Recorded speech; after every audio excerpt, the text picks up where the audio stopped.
Hello दोस्तों, मैं Sarla Yadav SY Hindi platform channel पर एक बार फिर से आप सभी का हार्दिक अभिनंदन करती हूं।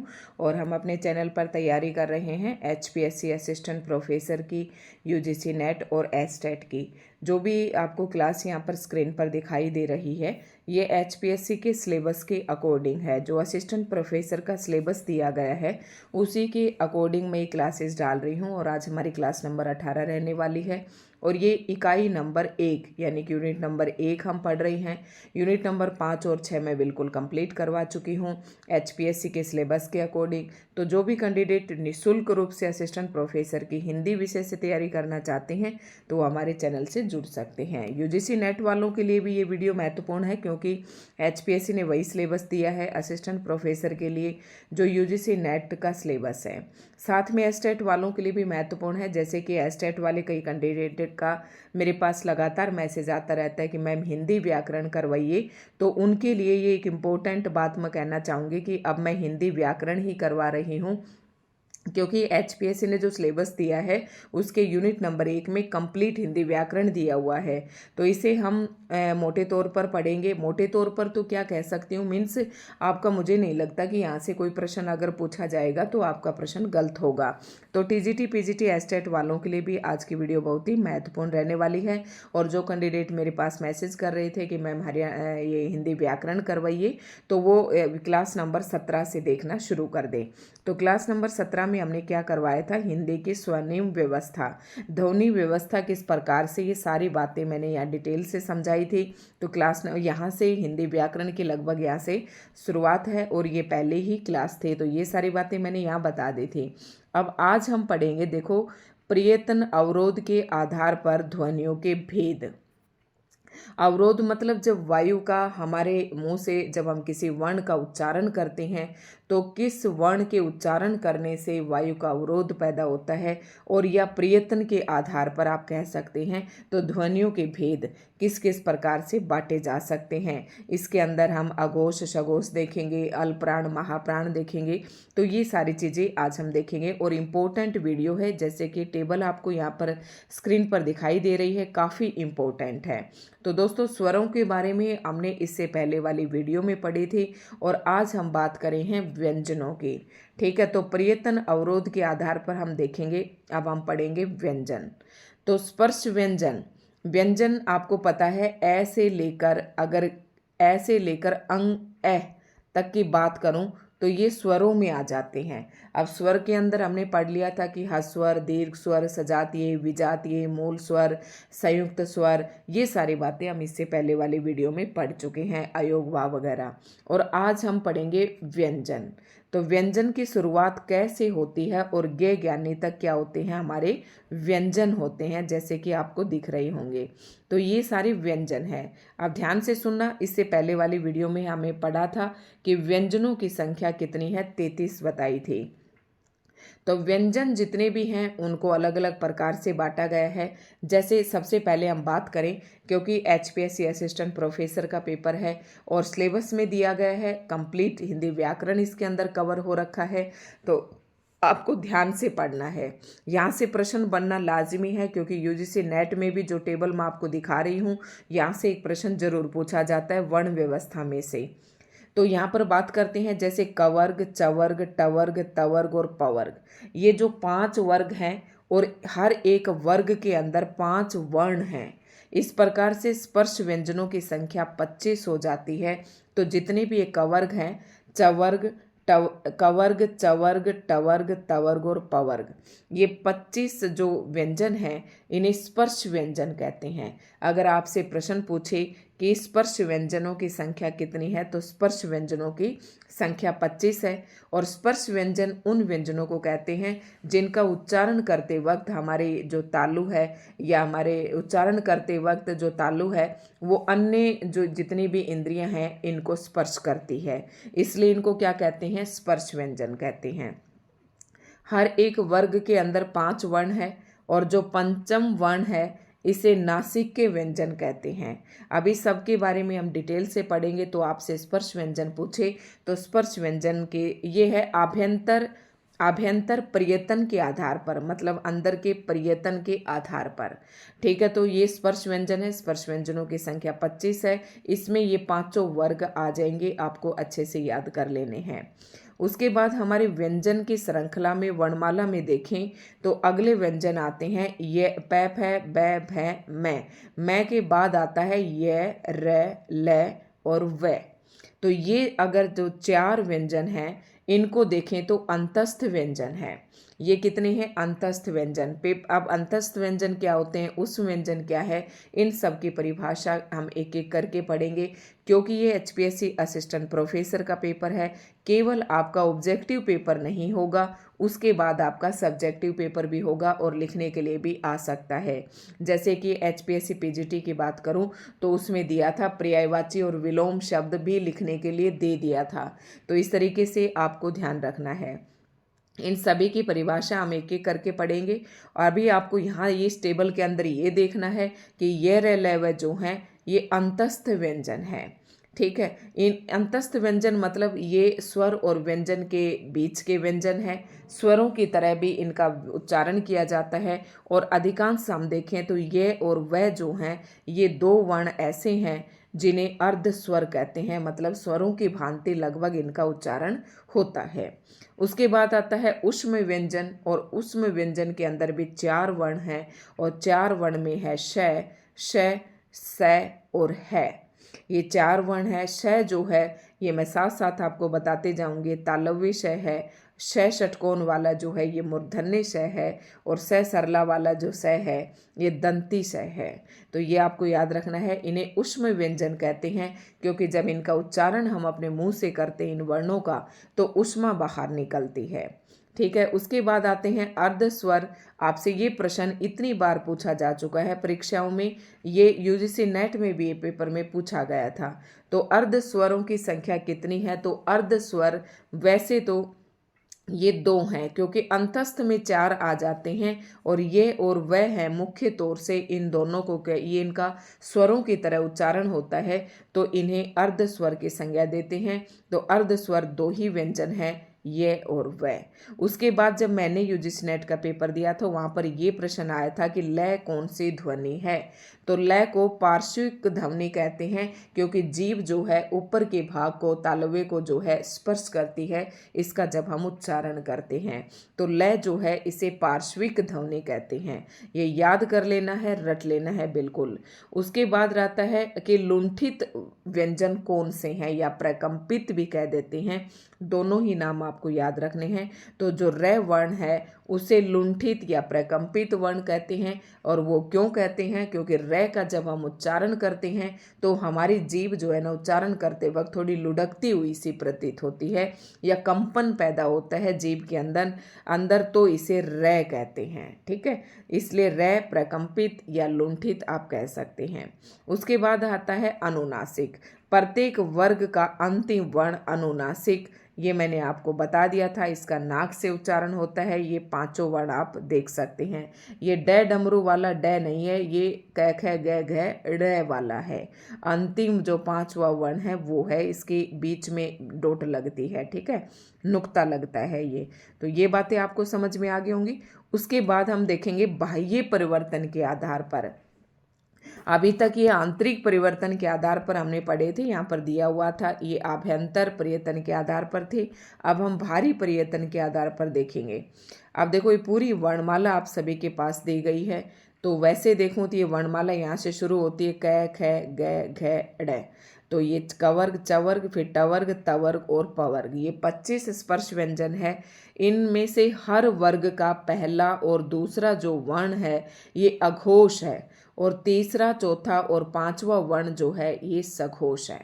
ठीक है, अघोष मतलब जिनका उच्चारण करते वक्त कोई जो है, घोष मतलब कोई किसी प्रकार की क ख मतलब प्रयत्न नहीं होता है, इनका सीधे तौर पर उच्चारण किया जाता है। बाकी इनकी हम डिटेल से आगे पढ़ेंगे, जैसे कि मैं आपको यहाँ से दिखा रही हूँ, ये सारा अभी हम पढ़ेंगे।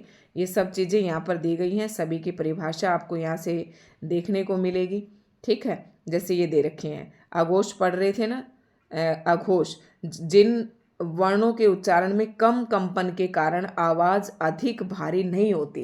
ये अघोष का मतलब है कि ज़्यादा कंपन नहीं होता आवाज में। इसके उच्चारण में केवल श्वास का प्रयोग होता है। प्रत्येक वर्ग के प्रथम 2 वर्ण और श श श ये अघोष वर्ण कहलाते हैं। तो ध्यान रखना है आपको, इसी टेबल के अंदर ही अपना यहीं पर लिख लेना है, ये टेबल बना लेनी है। तो जो अघोष हैं और सघोष हैं इस तरीके से याद रखना, 1 और 2 अघोष, 3 4 5 ये क्या हैं, सघोष हैं। तो ये इसी प्रकार से याद रखने हैं। तो पहला और दूसरा, हर वर्ग का पहला और दूसरा जो वर्ण है ये अघोष है, और तीसरा चौथा और पांचवा जो वर्ण है हर वर्ग का ये सघोष है। उसके बाद बात करें अल्प प्राण और महाप्राण की। तो अल्प प्राण में मैंने याद कर रखा है, जैसे आपको एक ट्रिक बताऊं, अगर मेरे वाली ट्रिक आप फॉलो करना चाहेंगे तो ये देखना, मैं आपको यही बताती हूँ। देखो इसमें क्या आ रहा है, ए, अघोष में भी, और अल्प प्राण में भी क्या आ रहा है, ए। तो अल्प प्राण कहाँ से शुरू होते हैं, 1 3 और 5, 1 3 और 5, 1 3 और 5, और अघोष भी 1 और 2 यानी कि 1 से शुरू होते हैं। तो याद रखना, अघोष में पहला और दूसरा, और अल्प प्राण में ये भी पहले से ही शुरू होता है। तो ये ए वाले 1 2 1 2 3, 1 2 तीनों वर्ण जो हैं ये अल्प प्राण है। मैंने इस तरीके से दिमाग में बैठा रखा था इन्हें, अगर वैसे आप उच्चारण करके भी इनको याद रख सकते हैं। तो 1 3 5 जो है हर वर्ग का पहला, तीसरा और पांचवा वर्ण अल्प प्राण कहलाता है। दूसरा और चौथा वर्ण जो है ये महाप्राण कहलाता है, क्योंकि इनका उच्चारण करने में श्वास जो है अधिक मात्रा में बाहर निकलती है, और जो अल्प प्राण होते हैं इनका उच्चारण करने में श्वास कम मात्रा में बाहर निकलती है। तो पता चल गया होगा, पहला और दूसरा वर्ण हर वर्ग का अघोष कहलाता है, तीसरा चौथा पांचवा सघोष कहलाता है, 1 3 5 अल्प प्राण कहलाते हैं, 2 और 4 महाप्राण कहलाते हैं। अभी तक हमने इन सिर्फ 25 स्पर्श व्यंजनों की बात की है। उसके बाद उपयुक्त के साथ निम्न वर्ण भी निम्नलिखित हैं। जैसे अघोष में श, तीनों श अघोष हैं, तीनों श अघोष हैं। और सघोष कौन से हैं, ये रे ले वे है, और अक्षत्रिय त्र त्रिशूल गे ज्ञानी श्रय श्रवण, यानी कि अंतस्थ व्यंजन और जो संयुक्त व्यंजन हैं, अंतस्थ व्यंजन और जो संयुक्त व्यंजन हैं ये सारे सघोष हैं। सभी वर्ग जो हैं सघोष हैं। अब यहाँ से कैसे याद रखेंगे, एक ही बात याद रखना कि सभी जो स्वर हैं वो सघोष हैं, यानी कि ए अनार से लेकर और अंग ए तक जो हैं ये सभी स्वर क्या हैं, सघोष हैं। 11 स्वरों की संख्या है, वो सारे क्या हैं, आपके सघोष हैं। कुछ बातें यहाँ पर भी आपको ध्यान रखनी है। अब जैसे अंतस्थ व्यंजन हैं ये अल्प प्राण में आते हैं, और महाप्राण में ऊष्म व्यंजन आते हैं। यहाँ से आप देख सकते हैं, या फिर यहाँ से देख सकते हैं, ये जो ये जो टेबल बनी हुई है यहाँ से देख सकते हैं। थोड़ा सा और छोटा करके आपको दिखाऊंगी। जैसे ये तो हमने बता दिया, 1 3 और 5 ये अल्प प्राण है, 2 और 4 क्या हैं, महाप्राण है। फिर यहीं पर देखें, 1 और 2 अघोष हैं, 3 4 5 क्या हैं, ये सघोष है। ठीक है, ऐसे याद रखेंगे। उसके बाद इसी टेबल में नीचे आ जाएं तो ये रे ले वे ये क्या हैं, सघोष हैं। ये रे ले वे क्या हैं, सघोष हैं। और जो श है और श और जो ये ऊष्म व्यंजन है सारे ये महाप्राण हैं। जो ऊष्म व्यंजन है चारों ये महाप्राण हैं, ये और वह ये अर्धस्वर हैं। ठीक है, तो यहाँ से आपको याद रखना है, अल्प प्राण अंतस्थ ए, अल्प प्राण में भी ए आ रहा है और अंतस्थ में भी ए आ रहा है। तो आप ऐसे कर ले कि अंतस्थ व्यंजन जो हैं वो सारे अल्प प्राण है, सभी स्वर अल्प प्राण है। ऐसे याद करना, स्वरों को तो मैंने ऐसे याद रखना था, कर रखे हैं कि सभी स्वर जो हैं वो अल्प प्राण हैं और सघोष हैं, अल्प प्राण हैं और सघोष हैं। ऐसे याद रखना, सभी स्वर अल्प प्राण हैं और सघोष हैं। तो मेरे ख्याल से ये सभी चीज़ें आपको याद होगी होंगी और यहाँ से भी एक प्रश्न जरूर पूछा जाता है। अब जल्दी जल्दी हम ये देख लेते हैं कि अंतस्थ व्यंजन क्या होते हैं। जैसे अभी मैंने आपको बताया था स्पर्श व्यंजन, मैंने आपको बता दिया था कि इसके उच्चारण करते वक्त स्पर्श व्यंजनों का जब हम उच्चारण करते हैं तो जीभ जो है अन्य स्वर तंत्रियों को भी क्या करती है, स्पर्श करती है। अब बात आती है अंतस्थ व्यंजन। ये वे व्यंजन है जिनका उच्चारण स्वर और व्यंजन का मध्यवर्ती होता है, मतलब इन दोनों के बीच का होता है। इन व्यंजनों में श्वास का अवरोध बहुत कम होता है। ये संख्या में 4 हैं, ये रे ले वे। इनमें भी ये और वह जो हैं, ये इनमें जो है ना, ये श्वास के जो अवरोध प्रवृत्ति है ये अधिक पाई जाती है।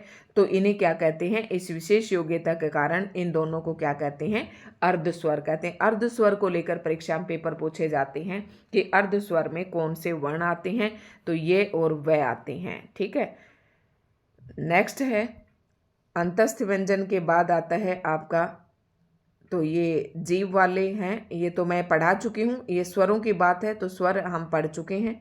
और उसके बाद था व्यंजन वर्ण के उस टेबल से पहले। अब मैं यहाँ से थोड़ा सा आपका बता देती हूँ। जैसे कि हमने व्यंजन वर्ण पढ़ने की शुरुआत की थी और व्यंजन वर्ण की पूरी टेबल मैं आपको पढ़ा चुकी हूँ। तो व्यंजन वर्ण वे वर्ण या वे ध्वनियाँ हैं जिनके उच्चारण में स्वर वर्ण की सहायता लेनी पड़ती है। अब यहाँ पर देखो, ए अपने आप में ये क्या है, एक स्वर है और इसका जो उच्चारण है वो स्वतंत्र रूप से होता है, यानी कि सभी स्वरों का उच्चारण बिल्कुल स्वतंत्र रूप से होता है। लेकिन जो व्यंजन ध्वनियाँ है वो उनका उच्चारण स्वरों की सहायता से होता है। बात एक एग्जाम्पल से समझेंगे। जैसे ये क क्या है, एक ध्वनि है, एक वर्ण है। इसके अंदर क्या है, क प्लस ए। मैंने इसके अंदर से स्वर बाहर निकाल दिया। अब आप इस क का उच्चारण करके दिखाओ तो नहीं होगा, क्योंकि क के साथ ए जरूर बोला जाएगा।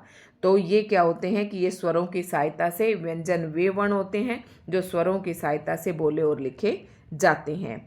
पर्यतन के आधार पर व्यंजनों के भेद हमने अभी पढ़े। जैसे मैंने आपको बताए थे, ध्वनि उत्पन्न होने से पहले वागिंद्रिय, वाक से बना है, वाक इंद्रियां बोलने वाली की क्रिया को आभ्यंतर पर्यतन कहते हैं। का आभ्यंतर पर्यतन के आधार पर व्यंजनों के 3 भेद हैं, जैसे स्पर्श व्यंजन, अंतस्थ व्यंजन और उष्प व्यंजन और संघर्षी व्यंजन। जैसे च छ जय जय वाली लाइन है, उसे स्पर्श भी हैं वो व्यंजन और संघर्षी भी हैं। तो स्पर्श संघर्षी व्यंजन पूछे तो चवर्ग जो है पूरा स्पर्श संघर्षी व्यंजन है। उसके बाद स्पर्श व्यंजन कौन से होते हैं मैंने आपको बता भी दिया था।